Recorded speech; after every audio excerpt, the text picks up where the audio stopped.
capítulo 2º, Mundo Espiritual dos Espíritos, capítulo 2, Encarnação dos Espíritos, e nós vamos lá, capítulo 3, Retorno da vida corpórea à vida espiritual, e nós vamos lá no item 3, Perturbação espiritual, a partir da pergunta 163.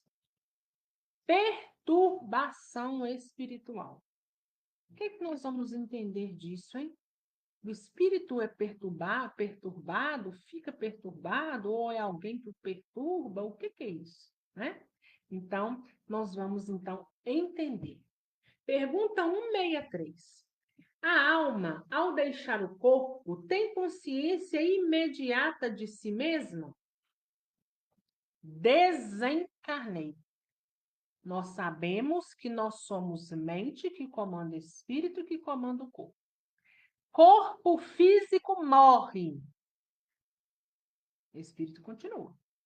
É como se fôssemos trocar de roupa, a gente tirasse aquela roupa, largasse ela lá e fosse embora. Né? A roupagem já não nos serve mais, mas nós continuamos intactos, continuamos os mesmos. Então, a pergunta 163 pergunta exatamente isso. A alma, ao deixar o corpo, enquanto nós estamos no corpo, nós somos alma. Carne, corpo físico morre, nós retornamos e passamos a ser espíritos, né? Por isso que a denominação que muitos falam, né? Alma penada, isso não existe. Deveria ser espírito penado, né? Então, porque é alma enquanto você está encarnado. Então, a pergunta 63 está dizendo que a gente, quando desencarna, a gente tem consciência de nós mesmos. Como que fica essa nossa consciência logo após que a gente morre, né? A gente consegue, de imediato, e olha lá a pergunta, consciência imediata não é bem o termo. Ela fica durante algum tempo perturbada. Então, vamos entender isso. A gente sabe que tem exceção e a gente ainda vai ver aqui no decorrer, né? Por isso que nós precisamos dar aos nossos entes, aos nossos amigos, tempo. A gente fica muito afoito quando alguém nosso desencarna, né? A gente quer logo saber como fulano está. Então, por mais que nos doa, por mais que a gente quer saber, mas é momento de oração. É momento de oração em forma de conversa. É momento de estar dizendo ao outro, fulano, você desencarnou, mas a vida continua. Olha aí a sua volta. Percebe-se, você enxerga, você sente, se toque para você ver que você tem agora um corpo espiritual. E que a vida está continuando, ela vai continuar. Retome a sua consciência e siga a sua jornada. O nosso reencontro, ele vai acontecer porque eu também vou embora, né? Porque na hora que desencarna, é muito comum que os espíritos ficam confusos, principalmente quem não tem conhecimento de nada, quem não estudou nada sobre o espiritismo. Porque muitos se veem lá no chão, ou no necrotério, ou no hospital, o corpo morto. Mas como assim? Que negócio é esse que eu morri? Que eu desencarnei? Eu estou vendo meu corpo, mas eu estou sentindo meu corpo aqui. Eu tenho plena consciência, eu consigo raciocinar, ainda que eu estou aqui confuso. Mas que situação é essa? Porque muitos, devido à religião, pensam que vai dormir o sono eterno. Aí não dorme, né? Vê que a vida continua. Aí corre para casa. Chega em casa, fala com um, fala com o outro, ninguém responde. Então tem essa perturbação, né? Então, dizer aqui que a gente não tem consciência imediata, mas a gente sabe que quanto mais distanciado da matéria a gente for, esse período de perturbação tende a ser menor. A gente sabe que o estado de perturbação para uns pode ser 1 minuto. Assim como para outro pode ser 100 anos. Né? Então, tudo vai depender do exercício. Nós não continuamos de onde nós paramos? Corpo morre, mas nós não continuamos sendo o mesmo? Então, aquilo que eu consegui trabalhar durante o meu período na carne, quando eu me ver fora dela, eu também vou continuar exercendo do mesmo jeito. Se eu tenho consciência que a vida continua, que é meu corpo físico que morreu, que eu vou ter outra oportunidade, que agora eu vou para onde eu tenho afinidade, e eu preciso, então, continuar a minha jornada buscando aprendizado, entendimento, rebeldia que não adianta, não vai adiantar, só vai me prejudicar. A tendência é que o meu nível perturbatório, né, o meu período perturbatório seja mínimo. Mas se eu aqui já sou uma pessoa estressada, uma pessoa perturbada, vai continuar, né? Então, vai continuar. Então, depende muito essa questão de retomar a consciência. Todos os espíritos experimentam na mesma intensidade e na mesma duração o que se segue a separação da alma do corpo? O período de perturbação é igual para todo mundo? Não. Isso depende da elevação deles. Aquele que já está depurado se reconhece quase que imediatamente, porque já se desprendeu da matéria durante a vida do corpo, enquanto que o homem carnal, cuja consciência não é pura, conserva mais demoradamente as impressões da matéria. Ou seja, aquele que já se educa desde já, a tendência, porque muitos se educam, mas não aprendem, a tendência é que seja o estado perturbatório seja o mínimo possível, né? O estado perturbatório, sabe como que ele é mínimo? Desencarna. Desencarnei. Vi meu corpo lá. Vi meu corpo aqui. Uai, que isso que aconteceu? Nossa, misericórdia. Vou ficar sem fulano, vou ficar sem ciclano. Ai, que sensação ruim. Perdi meu corpo, minha vida findou-se agora. Respiro. Opa, eu estou desencarnado. Eu já li sobre isso, eu já aprendi sobre isso. A vida continua. A prova agora está à minha frente. Eu vejo um corpo idêntico àquele que está no chão. Ali é uma veste que não me serve mais. Eu preciso seguir. Senhor, eu estou diante de ti, aguardando a sua misericórdia. Passou o estado perturbatório. Diferente daquele que se vê também, não, eu não morri, aquilo não sou eu, não quero nem saber, não precisa ninguém me chamar, porque eu não vou para lugar algum, vou voltar para minha casa, chega em casa, não acha guarida, vai para as ruas, aí anda aqui, anda ali, acha um grupinho, se enturma com eles e vai, prejudica um, prejudica outro, suga ectoplasma de um, suga ectoplasma de outro, de repente se vê jogado lá no umbral, aí faz aquela ruaça, aquela bagunça, de repente se vê prisioneiro de outros, né? Fazendo aí a ruindade, porque continua do mesmo jeito, e aí não adianta falar, não adianta fazer oração, não adianta fazer prece, está perturbado, né? Está perturbado. E tem aqueles que adquirem a consciência, sabem que estão desencarnados e querem ficar numa condição de perturbação, como muitas das vezes é quem está no umbral. É fato que no umbral tem aqueles que quase a consciência está fraca, longe, né? Se entregam. Mas há aqueles também que já adquiriram conhecimento, já sabem do desencarne, não estão nem aí. Quer fazer arruaça. Não, não quero essa vida aí, não. Quero melhorar nada. Né? São os rebeldes. Então, cada um é diferente. 165. O conhecimento do Espiritismo exerce influência sobre a duração mais ou menos longa da perturbação? Se eu estudo a doutrina espírita, ou se eu estudo alguma religião ou alguma doutrina que vai me falar da vida após a morte, que vai abrir o meu horizonte, né? Porque a doutrina espírita, ela fala, mas tem outras também que falam muito bem, né? De uma vida espiritual, ainda que tenham pontos de divergência, mas falam, né? Então, se eu tenho consciência de muita coisa relacionada ao mundo espiritual, e aqui Allan Kardec pergunta dessa questão do espiritismo, isso me ajuda? Isso atenua em algo o meu estado de espírito? Isso ajuda eu sair desse estado de perturbação mais rápido? E isso lembrando, se eu de fato aprendi, se eu não estou aí no superficial. E olha a resposta. Ajuda, né? Lógico que ajuda, uma influência muito grande, pois o espírito já compreende antecipadamente a sua situação.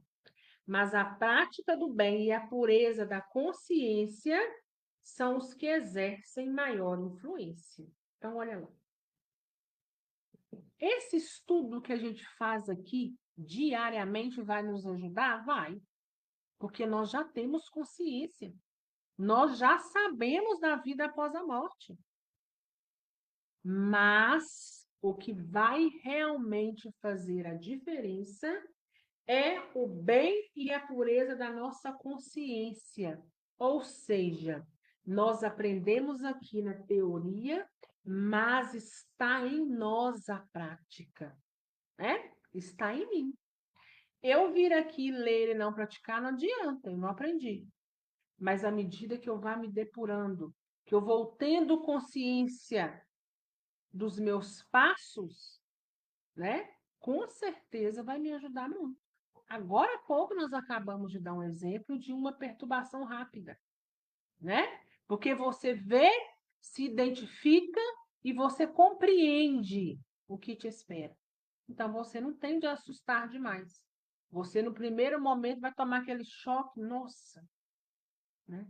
É igual quando nos chega uma notícia de uma pessoa muito querida nacionalmente, né? Nossa, fulano ele é tão querido, morreu, desencarnou. Nossa, coitado da família. Que Deus tenha misericórdia, que acolha, né? Aí passa aquele susto, passou, né? Às vezes durante o dia a gente fica meio bobo, né? Bobo no sentido de como que a vida pode se esvair de uma hora para outra, né? Nós não estamos no controle de nada, mas passa, né? Agora, aqueles que não estão preparados, de uma certa forma, não exercitaram o que precisaram exercitar, que é o nosso crescimento moral, se vê rebelde na grande maioria das vezes. Aí o estado perturbatório tende a ser muito grande, né? Lá no livro, Nas Trilhas do Umbral, salvo engano, o segundo, não sei se o segundo ou o terceiro, eles encontram um espírito lá, né? Que ele não está confuso, mas ele, ao mesmo tempo que ele está, ele não está. Por quê? Porque ele já não está conseguindo entender os pensamentos, a caminhada, porque ele era muito agressivo. Ele carregava com ele uma gangue, eram muitos que estavam ali junto, mais de 100. Ele já não estava mais conseguindo ter controle sobre todos eles. Ele já estava se sentindo enfraquecido. E aí Olivia fala para ele: Olha, você sabe que sua hora está chegando, né? Você vai reencarnar, uma reencarnação compulsória, você vai sair daqui.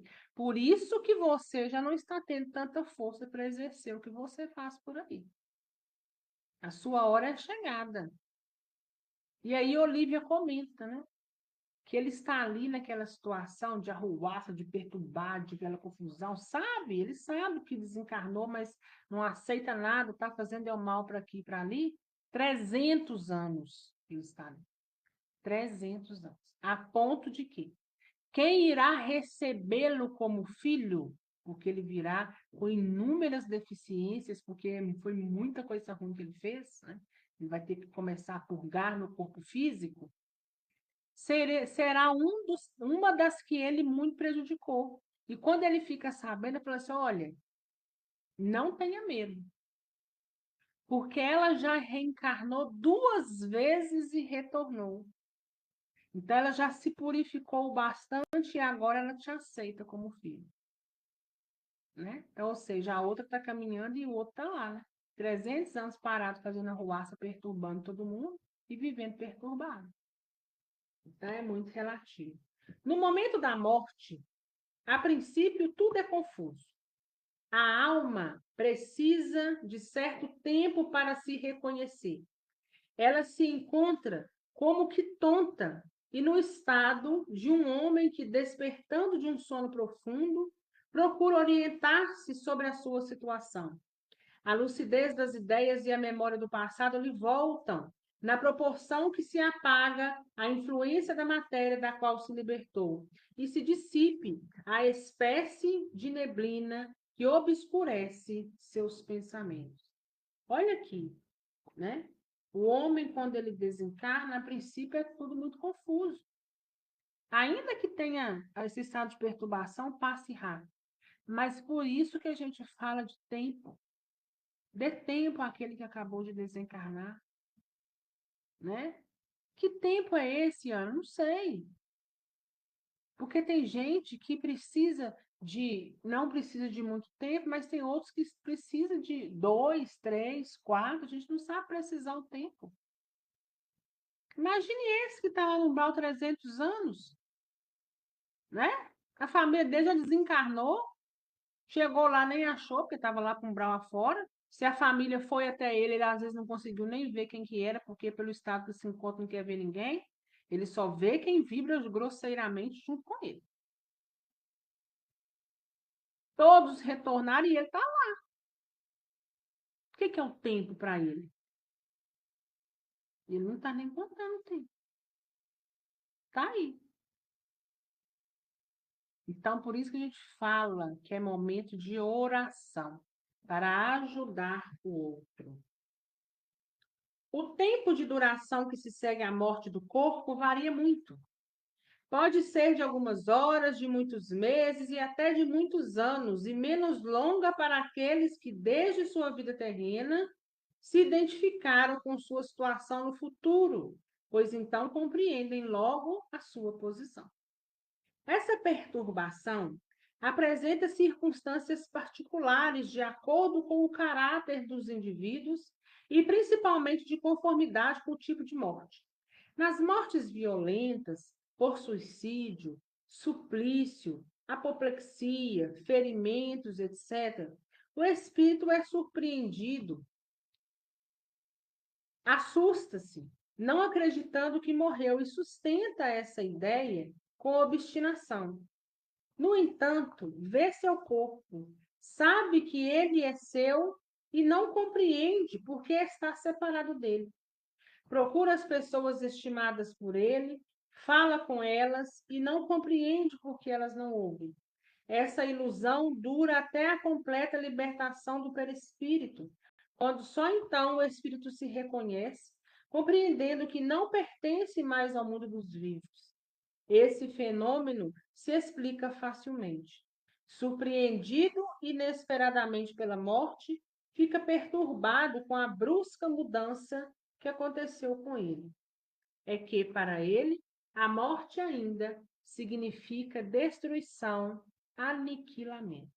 Então, veja bem. Se eu sei que a morte não é destruição, mas continuidade da vida, a morte do meu corpo físico não me aniquilou porque eu permaneço mesmo, veja, a minha compreensão é outra. Se eu vejo o meu corpo e falo, não, isso não é possível, e começo a ir contra, ou seja, eu não tenho aceitação pela minha passagem, pelo meu tempo que se findou na Terra, tudo tende a ficar mais difícil, mais dolorido. E aí cabe a nós, através do nosso livre-arbítrio, entender e saber o caminho que a gente quer percorrer. Ora, como ele pensa, vê e escuta, não se considera morto. Sua ilusão é aumentada pelo fato de se ver com um corpo de forma semelhante ao de quando estava vivo, mas cuja natureza etérea ainda não teve tempo de estudar. Ele o crê sólido e compacto como o primeiro, e quando chamam sua atenção para essa questão, admira-se de não poder apalpá-lo. Esse fenômeno é semelhante ao dos sonâmbulos iniciantes, que não acreditam estar dormindo. Para eles, o sono significa suspensão das faculdades. Ora, como pensam e veem, julgam que não dormem. Alguns espíritos apresentam essa particularidade, apesar de que a morte não lhes tenha chegado inesperadamente. Entretanto, é sempre mais generalizada naqueles que, embora estivessem doentes, não pensavam em morrer. Vê-se, então, o singular espetáculo de um espírito ver os seus próprios funerais como se ele fosse um estranho, e deles falando como se fossem uma coisa que nada tem a ver com ele, até o momento em que compreende a verdade. Olha lá, muitos vêm até o seu funeral. E para que isso? Para ajudá-la a reforçar que desencarnou, né? E vira aquela confusão, né?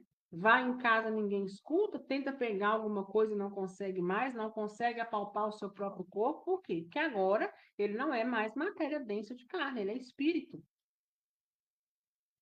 Ele está em outra densidade, muito mais sutil do que o nosso corpo, ainda que possa ir até para um umbral, né? Mas o espírito em si, ele é muito mais sutil do que a matéria. A matéria é grosseira, né? É pesada. Por isso que muitas das vezes falam que nós estamos aprisionados no nosso corpo físico, né?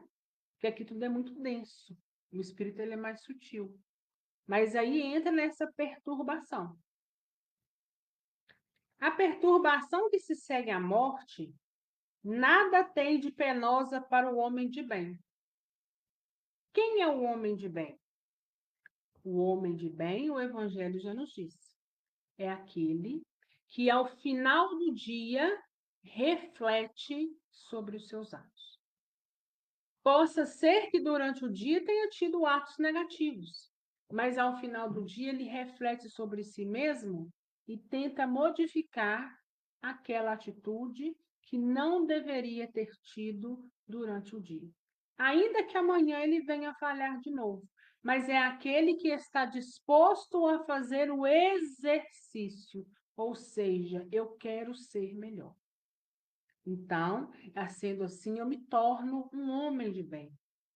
Para ele é tranquila e em tudo semelhante a que acontece com um despertar tranquilo.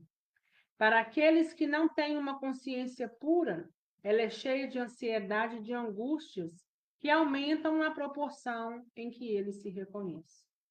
Nos casos de morte coletiva, tem-se constatado que todos os que perecem ao mesmo tempo nem sempre se revêem imediatamente.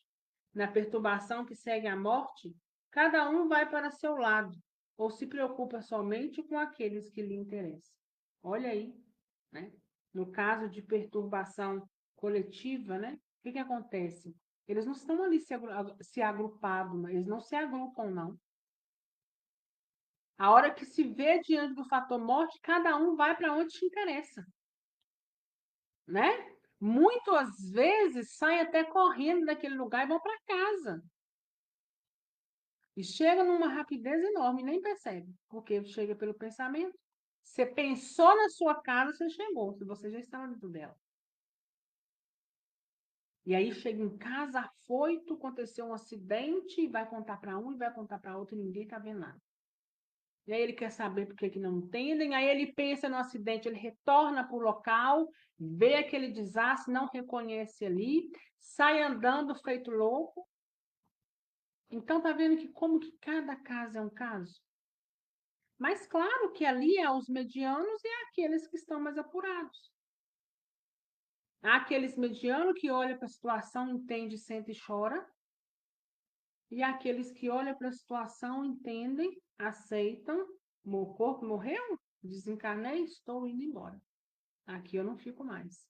Jesus tenha de mim misericórdia. Eu preciso seguir, né? Então, que todos nós possamos ter discernimento, livre-arbítrio, coragem e, sobretudo, fé diante do desencarne de cada um de nós. Que quando o nosso desencarne chegar, nós possamos estar com a nossa consciência, ainda que por alguns segundos balançado, ela possa retomar para nos ajudar na certeza que a vida continua, que o que morreu é o corpo físico, que lá na frente algo muito melhor me espera e que eu preciso querer lá dentro de mim ser homem e mulher de bem para então me melhorar, continuar e melhorando, né? A jornada continua, mas agora em espírito. Que nós jamais temos pensamentos pesados daqueles de querer estar em zonas densas. Querer no sentido de as nossas atitudes estão consentindo que a gente vá para determinados lugares. Que o nosso discernimento nos poupe do sofrimento. É tudo isso que nós desejamos para nós mesmos, para os outros e para os nossos. Assim nós encerramos mais um estudo de hoje. Alguma dúvida, gente?